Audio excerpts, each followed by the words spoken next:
Após um longo processo contra a trama golpista, o STF enfim fechou a brecha para qualquer tipo de dúvida. Foi golpe. Nem mesmo o filho de Jair Bolsonaro, o vereador Carlos Bolsonaro, consegue negar mais. Você vê uma tentativa de golpe onde ele não estava aqui. Só um pouquinho, pessoal, por favor, uma tentativa de golpe. Então houve a tentativa, vereador?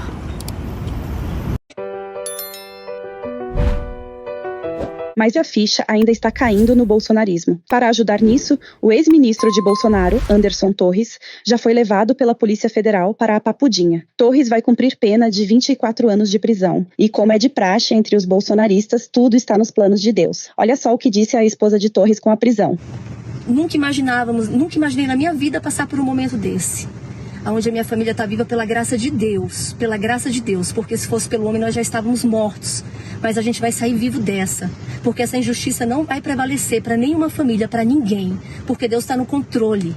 E essa anistia tem que ser votada, Gumota. Alcolumbre, votem essa anistia. Nós estamos sofrendo, nossas famílias estão padecendo. Famílias de bem, famílias justas, famílias honestas, que estão sendo presas porque fizeram bem. Após o ministro Alexandre de Moraes decretar o trânsito em julgado do processo contra o núcleo crucial da trama golpista, 6 dos 7 réus já estão detidos e cumprindo a pena. Só o ex-diretor da ABIN, que fugiu para os Estados Unidos, ainda não verá o sol nascer quadrado já nesta quarta-feira. Ele ainda é deputado federal, mas pode ser que não por muito tempo. Mesa diretora para afastar imediatamente o deputado Ramagem do seu mandato. Ao contrário daquele caso da Carla Zambelli, a Carla Zambelli tinha que ter sido afastada do mandato, porque ali foi uma condenação com trânsito em julgado e perda dos direitos políticos. Então a gente está oficiando a mesa agora, que tem a decisão do ministro Alexandre de Moraes, que é uma decisão expressa, que pede que a mesa faça o afastamento. É expresso. Então a gente quer, a partir dessa petição, que a mesa se reúna para tirar o mandato do deputado Ramagem. Com as prisões, o Brasil prendeu generais por tentativa de golpe pela primeira vez em sua história. Não há dúvidas, foi golpe, embora ainda haja quem acredite que tudo isso é uma armação para envenenar Bolsonaro. Escuta isso, o Flávio Bolsonaro acabou de fazer uma denúncia agora que a Polícia Federal não quer permitir que o Jair Bolsonaro receba comida. Ele tem prescrição para comer uma comida específica, né, porque ele foi operado, ele não pode comer qualquer coisa, só que a Polícia Federal não quer permitir.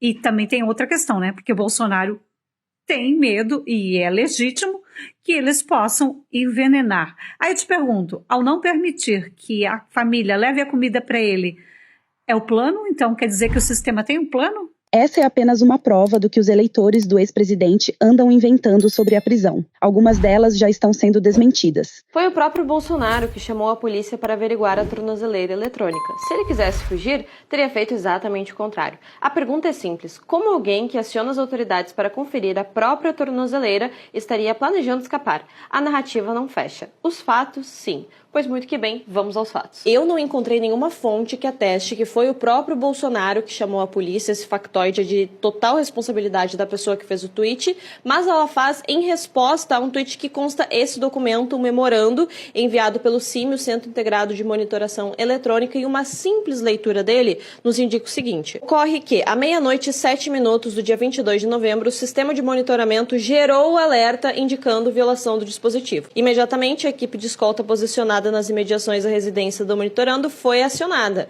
assim como a direção da unidade. Os policiais penais realizaram um contato imediato com o réu, solicitando que se apresentasse para a verificação do equipamento. A informação inicial recebida pelos escoltantes era que o monitorado havia batido o dispositivo na escada. A única ação reputada a Bolsonaro no momento em que essa polícia chegou ao local, o acesso foi rapidamente viabilizado pelo próprio réu. Ponto. Caso não tenha ficado claro, no primeiro momento, Bolsonaro mentiu falando que ele havia batido o equipamento na escada, quando, na verdade, ele havia deliberadamente tentado soldar a tornozeleira. Outros fatos importantes que estão elencados na decisão do Alexandre de Moraes, que determinou o cumprimento da prisão preventiva, isso que dá vocês não lerem decisão judicial e quererem ficar comentando elas. Primeiro, que o condomínio onde Bolsonaro estava em prisão domiciliar fica a uma distância que pode ser percorrida em 15 minutos de carro da Embaixada dos Estados Unidos. Se ele conseguisse acessar o terreno da Embaixada, ele estaria protegido caso o país tivesse interesse em lhe conceder essa proteção.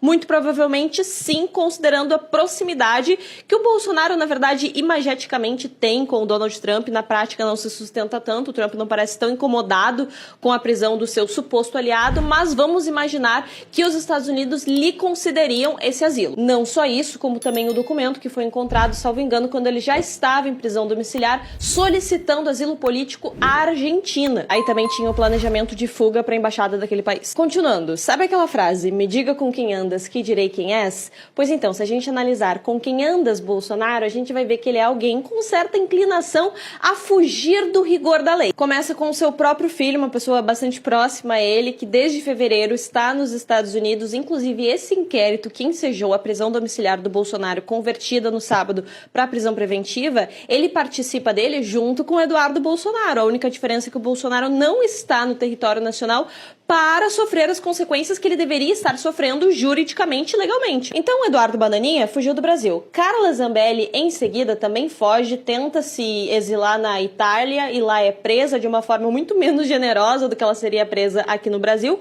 E mais recentemente, o Alexandre Ramagem vai para os Estados Unidos. Todos esses são aliados bem próximos do Bolsonaro que não dão um histórico, um precedente muito bacana para ele, vamos dizer assim. Soma-se a tudo isso, claro, a vigília que foi convocada pelo Flávio Bolsonaro a termos de, literalmente, nós precisamos lutar pelo nosso país. A gente já tem o histórico do que foi o 8 de janeiro, a convocação dos apoiadores do Bolsonaro mais ou menos nestes mesmos termos. Então começa do ponto que já é uma aglomeração temerária e o juiz que está aplicando a lei penal não tem a obrigação de saber se há um risco concreto de fuga, porque a simples evidência, o risco que em si não é a concretização desse risco, já é o suficiente para ensejar o endurecimento da medida. Como Bolsonaro já estava preso domiciliarmente, agora ele é preso preventivamente na Superintendência da Polícia Federal, no Distrito Federal. Dito tudo isso, vou imaginar que a moça do tweet tem um ótimo caráter e o que ela falou foi só por mero desconhecimento dos fatos, mas agora ela já sabe de todos eles. Na Câmara, é claro que os bolsonaristas já clamam por anistia. A ficha ainda vai cair. No entanto, já foram avisados. A justiça tarda, mas não falha. Pauta, presidente, anistia e passar no voto nessa casa. Redenção das injustiças cometidas pelo Brasil. E escutem, governos mudam. Em 2027, permitindo Deus, a direita voltará ao poder no país. E aí, muda-se a casa, muda-se tudo, muda-se as leis. E aprovaremos uma anistia plena, total e restrita, se não agora, em 2027. Muito obrigado, senhor presidente. Sabemos que o dia de hoje fica para a história.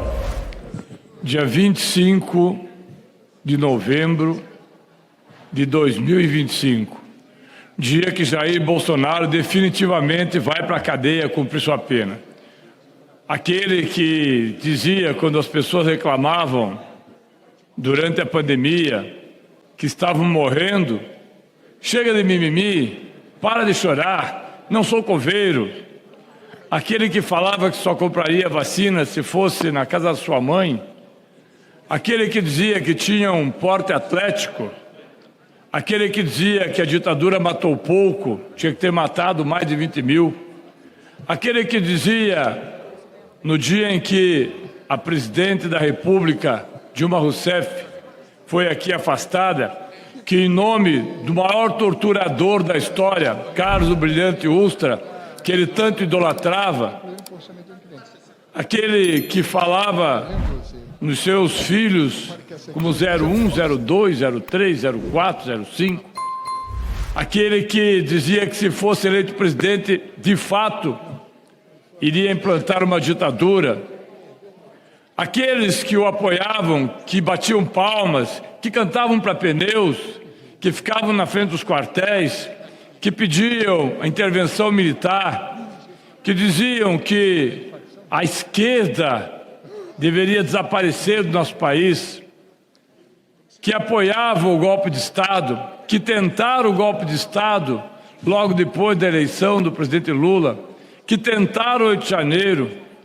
Aqueles que, a exemplo do seu filho, fugiram do país, como Carla Zambelli, Ramagem, que aliás hoje também condenado está e condenado a perder o seu cargo como deputado federal, devem estar se perguntando como é que puderam apoiar uma pessoa tão insignificante na história do nosso país e que chegou à presidência da República.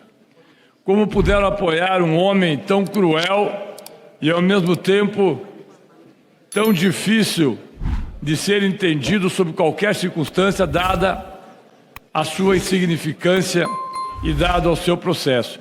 Pois bem, senhor presidente, esse homem que está preso, condenado a 27 anos de cadeia, os generais que estão presos, os que os apoiaram, que continuarão presos, certamente devem lembrar o que nós temos aqui. Anistia, de forma alguma, ditadura nunca mais, senhor presidente. E não por acaso, senhor presidente, para concluir, esse dia é histórico porque há 50 anos atrás era assassinado nos porões da ditadura Era assassinado nos porões da ditadura em São Paulo, Vladimir Herzog, um jornalista que foi depor, sem saber exatamente do que era acusado, e foi morto sob tortura. Assim como foi Frei Tito, assim como foram tantos outros, e que foram, naquele tempo, enaltecidas as suas mortes, a sua tortura, por Jair Bolsonaro.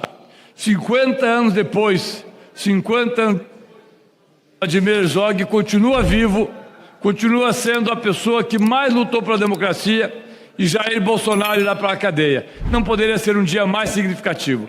50 anos depois, senhor presidente, ainda que tarde, se faz justiça, Bolsonaro irá cumprir os próximos anos na cadeia.